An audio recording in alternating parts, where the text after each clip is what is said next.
Social સાયકોલોજીમાં એક effect છે જેને કહેવામાં આવે છે bandwagon effect. Bandwagon effect એટલે કે એવી ઇફેક્ટ કે જેની અંદર આજુબાજુવાળા લોકો જે કરે છે એ કરતા હશે તો સાચું જ કરતા હશે, આ માનીને તમે ચાલો, this is called bandwagon effect. આના માટે જ ગુજરાતીમાં એક સારો એવો શબ્દ છે જેને કહેવામાં આવે છે ગાડરિયો પ્રવાહ, રાઈટ.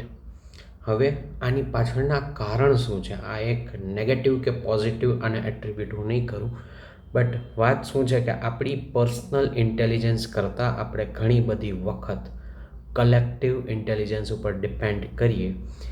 એ વસ્તુ આપણને જંગલમાં ઘણી બધી સપોર્ટ કરતી હતી, પણ પ્રોબ્લેમ એ છે કે અત્યારે જંગલમાં નથી, તો ઘણી વખત કલેક્ટિવ ઇન્ટેલિજન્સ આપણને હેલ્પફુલ થઈ શકે, ઘણી વખત એ આપણું નુકસાન પણ કરી શકે, એ ખબર હોવી જોઈએ.